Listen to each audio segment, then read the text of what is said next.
Ok, alors maintenant que vous avez vu comment gérer les contacts, comment créer des tunnels de vente, on va voir les emails puisque évidemment, envoyer des emails, c'est un excellent moyen de monétiser votre business, de gagner de l'argent, de faire des ventes. Moi, je vis de l'email marketing depuis 2010 littéralement. J'envoie des emails, j'envoie à peu près. Euh, Faudrait que je vérifie, je sais plus, c'est 1 ou 2 millions d'emails par mois. Et ça me permet de faire plus de 100 000 euros par mois. Donc c'est voilà, c'est vraiment mon business. System.io vous permet évidemment de faire tout ce dont vous avez besoin. La première utilisation, c'est donc de créer une newsletter. Une newsletter, c'est quoi? C'est un email qu'on va envoyer manuellement à sa liste. On va faire un envoi manuel ou alors on peut le planifier, mais grosso modo, c'est quelque chose qui va arriver une fois. Donc on pourra toujours dupliquer sa campagne, enfin dupliquer sa newsletter, la réenvoyer 6 mois plus tard, un an plus tard. Nous, c'est ce qu'on fait puisqu'on fait tourner un petit peu nos offres, nos campagnes. Mais en attendant, ça vous permet d'envoyer un email très rapidement. Donc voilà, on va mettre. Donc pour le titre de l'email, je vous conseille fortement. Il y a toujours quelque chose qui fonctionne très bien, c'est bénéfice plus curiosité. Donc par exemple, euh, la méthode agir pour investir dans l'immobilier. Voilà, donc investir dans l'immobilier, c'est un bénéfice. La méthode agir, qu'est-ce que c'est? Il faut cliquer pour voir. Donc ça peut être pas mal. Donc par défaut ici, vous avez donc le nom. Donc ça, il faut que j'aille dans ici, donc paramètres des emails pour paramétrer le nom de l'expéditeur. Donc je vais mettre par exemple. Alors ici, très important, vous avez une clé d'API SendGrid, c'est totalement optionnel, c'est si vous voulez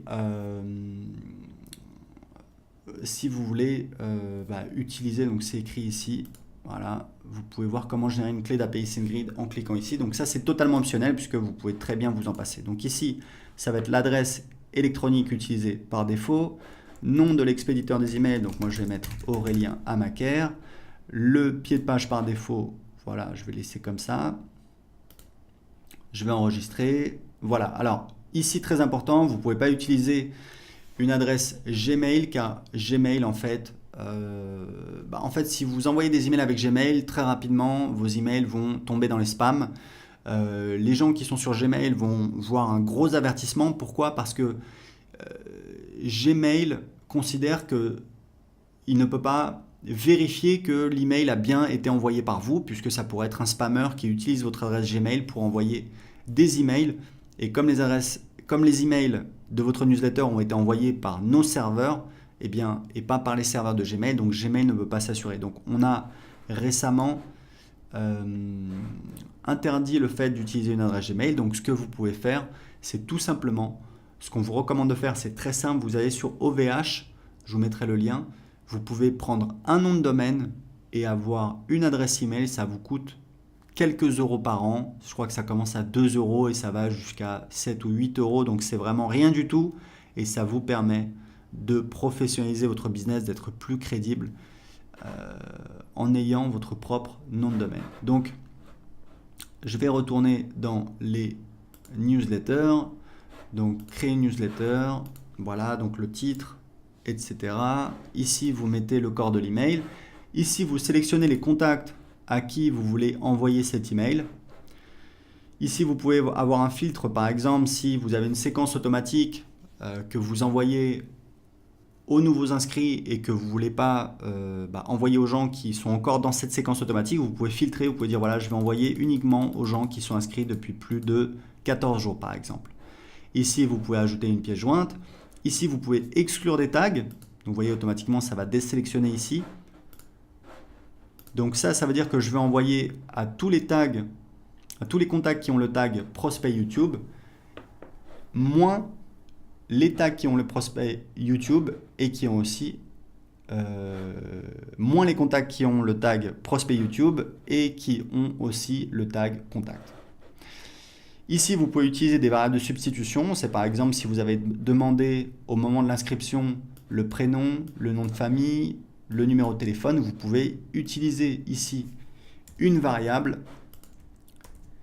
qui sera donc remplacée par le numéro de téléphone, dans ce cas-là, de la personne. Alors très important pour l'instant, on n'a pas encore on a un éditeur d'email qui est assez limité, qui est assez simple. Très important, plusieurs choses à dire là-dessus. Premièrement, on va bientôt ajouter un éditeur, ce sera peut-être le cas si vous voyez cette vidéo dans le futur, un éditeur plus avancé, avec plus de possibilités pour faire des emails plus graphiques. Mais deux choses importantes à savoir, c'est que premièrement, toutes les études montrent que les emails simples convertissent mieux. Pourquoi? Parce que ça a moins l'air commercial, on a l'impression que c'est plutôt un copain qui nous écrit. Et deuxième chose, n'oubliez pas que moi je vis de l'email marketing depuis 2010. Tous mes emails, j'utilise, ça sert à rien d'avoir une belle présentation, etc. Je sais qu'il y a des gens qui y tiennent, c'est pour ça qu'on va le faire, mais juste pour vous dire que vous pouvez très bien commencer à vendre et vendre avec uniquement un éditeur très simple comme celui-là. Donc voilà, donc ça c'est pour les newsletters, vous enregistrez. Ici on va mettre le titre.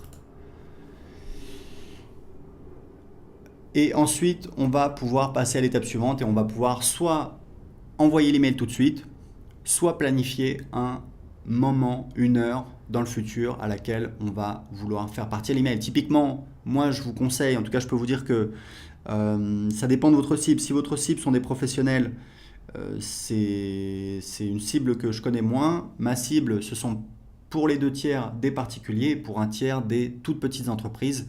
Et je sais que ce qui fonctionne très très bien pour envoyer des emails, c'est les meilleurs jours, c'est donc mardi, mercredi, jeudi. Idéalement, j'envoie les emails tôt le matin, c'est-à-dire vers 7h30, 8h. Les emails et le dimanche soir, c'est très très bien aussi. Les moments les moins bons pour envoyer des emails, c'est donc le lundi. Le lundi matin, les gens retournent au boulot, ils sont motivés, ils ont des réunions, ils ont des tâches qui les attendent, donc ils sont moins disponibles.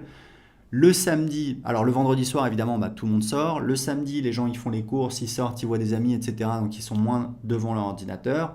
Le dimanche matin, je pense que c'est pas mal. Et le dimanche soir, c'est vraiment très très bien pour envoyer des emails. Donc voilà, donc moi c'est surtout mardi, mercredi, jeudi et dimanche. Ok? Donc ça c'est des petits conseils pour envoyer des emails, des petits conseils très simples. Ici vous avez donc les campagnes. Et pour créer une campagne, vous allez voir, ça va être par exemple... Voilà, si vous voulez que quelqu'un qui s'inscrive à votre blog reçoive automatiquement des conseils, vous avez promis 7 conseils pour ta. Alors ici la description c'est pas très important, on l'utilise plus, vous pouvez mettre ce que vous voulez.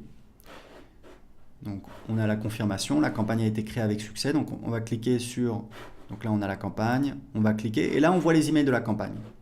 Donc on va créer la première étape, donc pareil ça va être un email. Ici, on va dire quel est le délai entre cet email et le précédent. Placé après cet email, donc on va laisser comme ça. Et c'est ça qui nous permet tout simplement de réordonner les emails. Alors, je ne peux pas enregistrer parce que j'utilise une adresse Gmail. Il faudrait que j'utilise une adresse avec un nom de domaine. J'en ai, mais pas sous la main. En tout cas, ici, vous allez voir vos emails que vous allez pouvoir créer. Et ici, vous avez donc une remarque, c'est assez intéressant. C'est-à-dire que moi, quand je crée des séquences, et j'ai des séquences dans tous mes business. Je mets toujours en place des séquences qui vendent en automatique. C'est des séquences qui durent en général 1 semaine à 2 semaines, parfois un petit peu plus.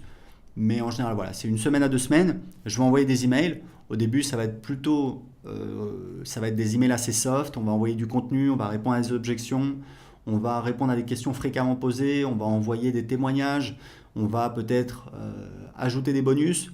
Et puis, au fur et à mesure qu'on approche de la date limite, je vais commencer à mettre un petit peu plus la pression en disant on arrive bientôt à la fin de la date limite pour profiter du bonus, inscrivez-vous maintenant, etc., etc. Donc, ce que je vous conseille, puisque c'est pareil, ça fait des années que je fais ça, si vous voulez mettre en place une séquence de vente d'emails en automatique, faites simple.